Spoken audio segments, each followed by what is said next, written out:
Hello and thanks for joining School of the American Rifle. Today we have a bolt carrier group physical.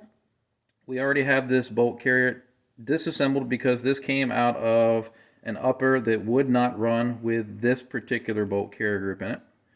And this sort of ties into some of the reasoning why I do what I do when it comes to gauging. The owner already figured out that this bolt carrier wouldn't run on the upper, and when he sent it to me, he sent this bolt carrier group and the one that actually was allowing the weapon to function. And he was interested to see what I could find about this to figure out why it wouldn't work.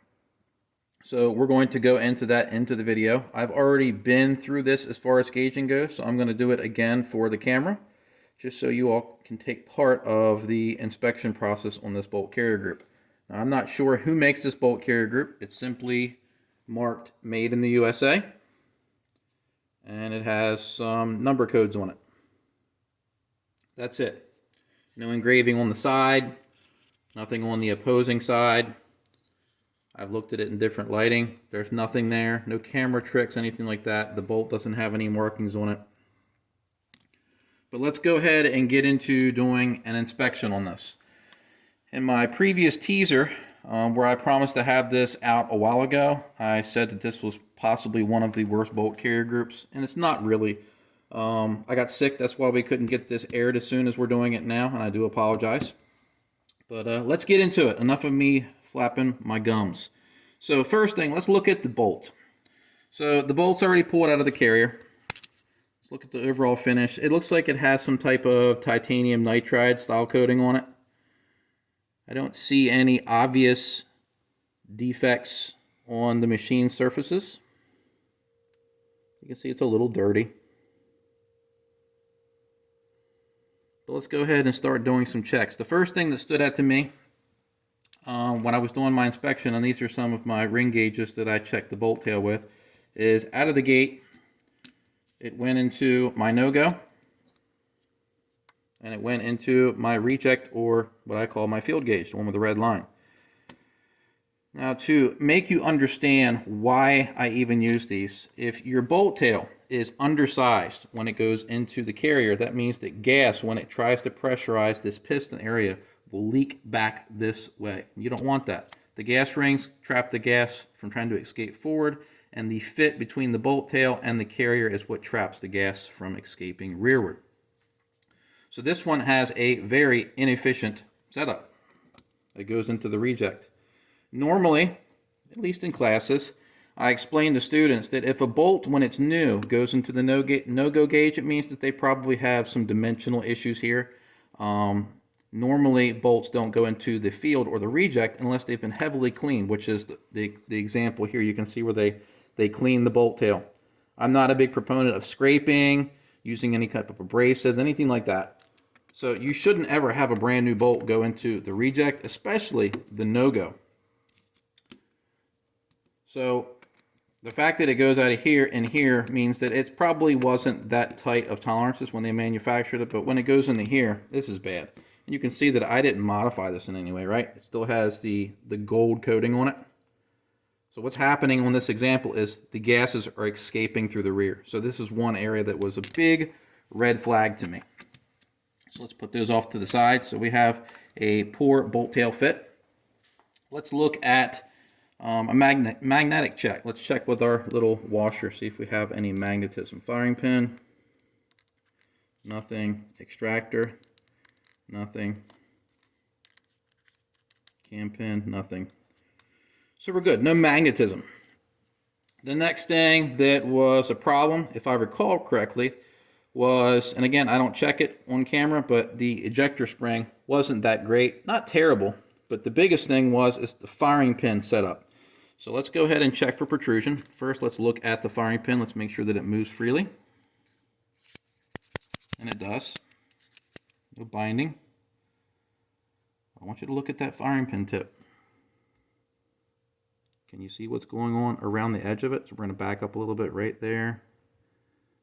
There's basically voided space all the way around the edge of this firing pin hole.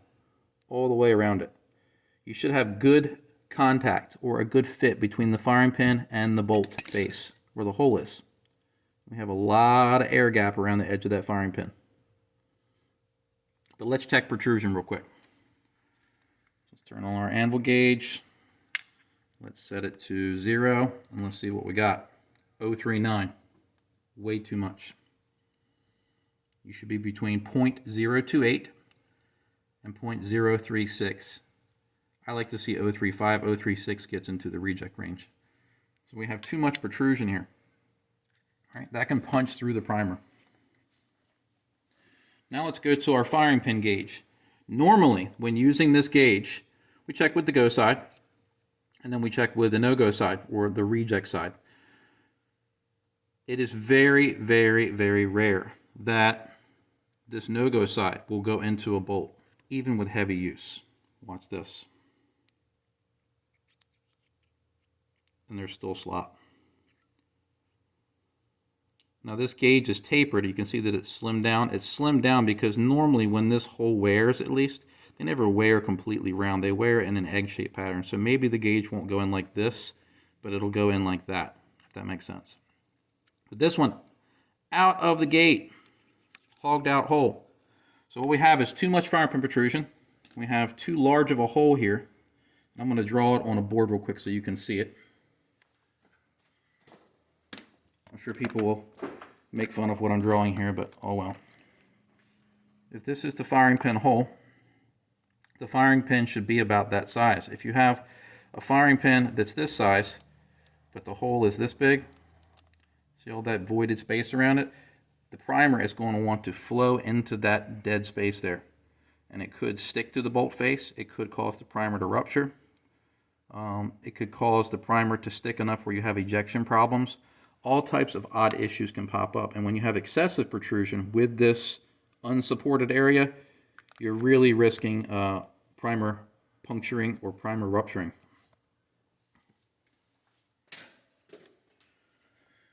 All right, so let's check the bolt face with our gauge. I already have the extractor out. We clear that, so that's good. Let's check our cam pin hole. Takes our reject. You don't normally check it side to side because the bolt stretches lengthwise, but right in. So we have oversized cam pin bore, undersized bolt tail, oversized firing pin hole, and excessive firing pin protrusion. Let's see if we can check out the tip of this firing pin, see if we see any damage. It's always hard for us to capture this on camera, but Donna does a great job. Firing pin has a chip in it. It's probably very hard to see, but right now, if you were looking at it, it's at like 1 o'clock. Let's see if we can go to the magnifying glass. Magnifying glass is dirty.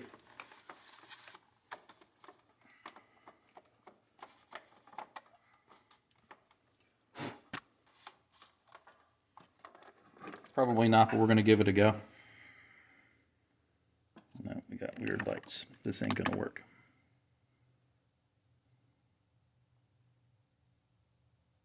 See the defect on the tip?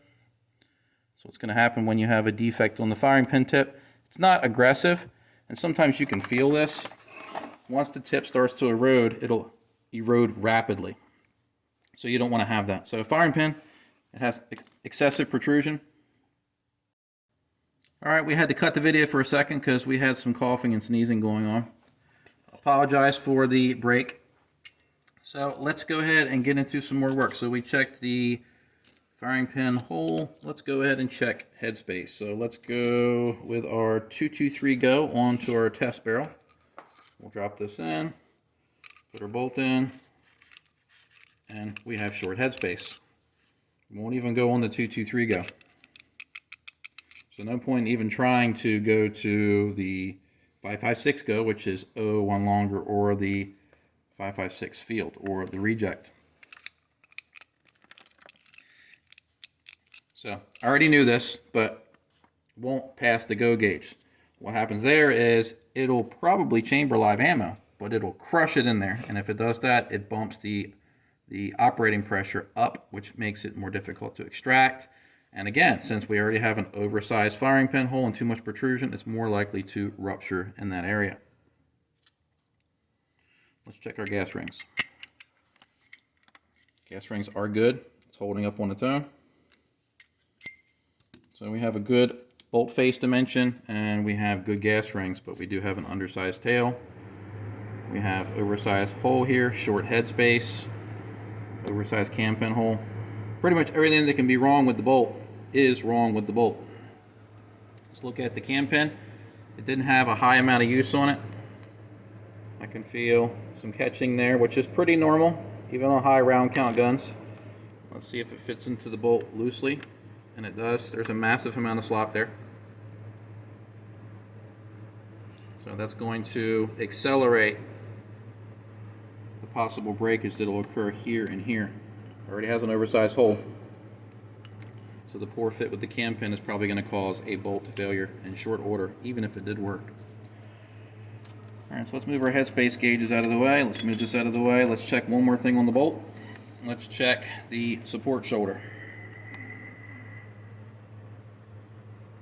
I like to see it right around 528 or better. And we have 525. So this bolt has poor support inside of the carrier.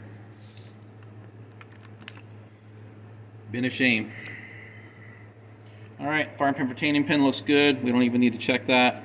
Let's move to the extractor. So let's use our extractor gauge. Let's see if the extractor passes. We have our go gauge. It passes it. And we have our no-go gauge. That doesn't go in.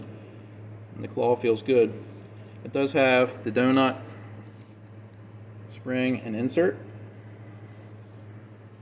which is normally something you see on a cheaper spring, which it is, very weak spring. It's hard to quantify in a video for you to watch, but it's got a cheap spring in it. So that's why it has that and the insert. So the extractor passes, the spring, not so good. Alright, so let's move on to the bolt carrier. Let's go ahead and measure the overall length.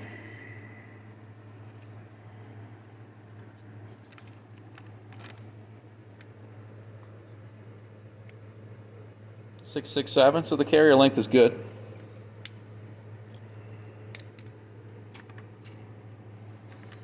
Alright, let's check for gas path. Let's push that on through, and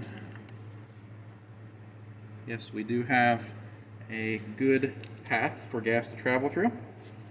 Carrier key isn't loose, but let's go ahead and give it the test. This I did not check yet.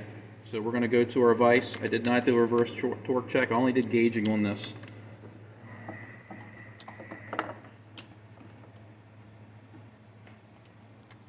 Set our wrench to 20 first, and then we'll go to 30.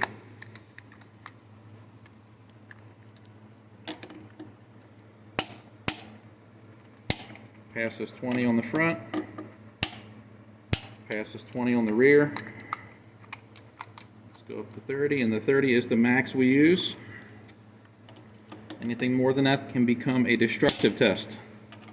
You don't want to destroy things when you're checking for this. The idea is to look for something that is not torqued sufficiently, or something's broke, or something's grossly understaked. That's why we use that 30 value. Nothing over it. Staking doesn't look great, but it's not terrible. We don't have YFS screws on here. So overall, the carrier key interface, not bad, which is usually where bolt carriers have problems.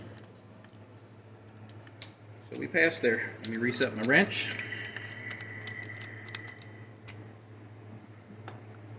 Now let's check for carrier key alignment.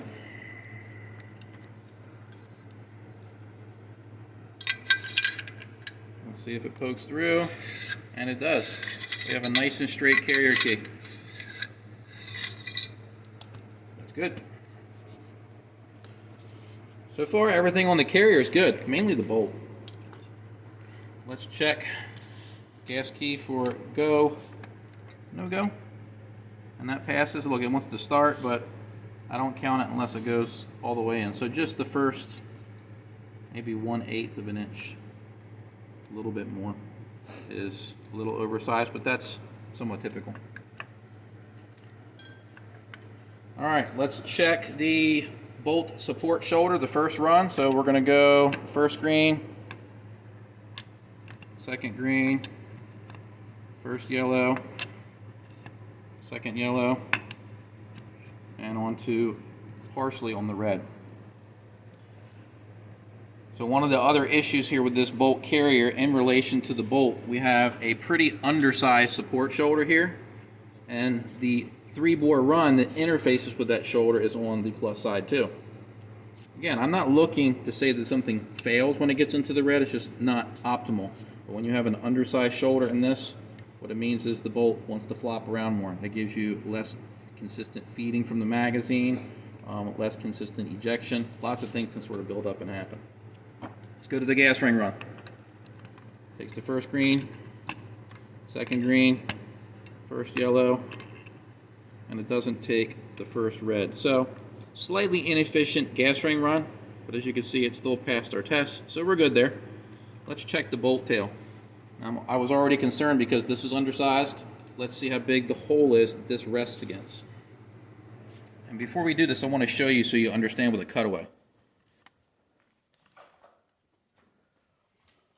So here's a cutaway. This is something that Donna actually got for me for Father's Day last year. She tracked it down. Pretty neat thing. This was a EDM cut.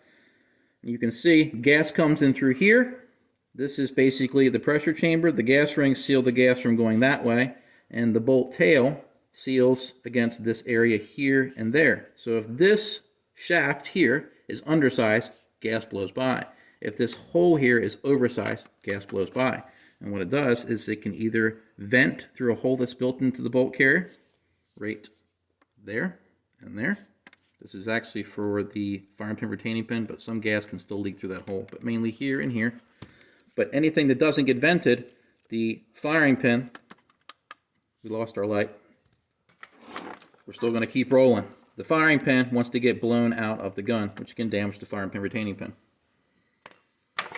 All right, so let's do the bolt tail run. First green, eats it. Second green, eats it. First yellow, eats it. And the red, eats it up.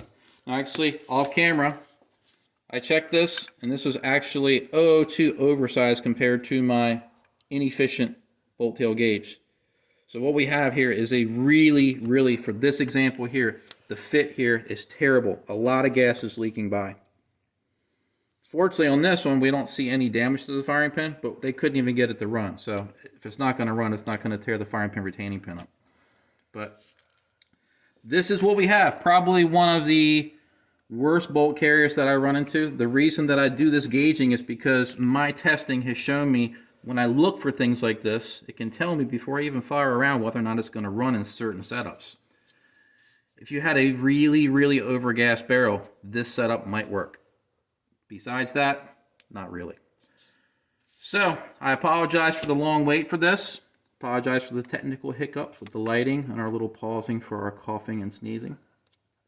Remember, this is an example of one. We don't know who made it. Hope you found this video educational. Thanks for watching.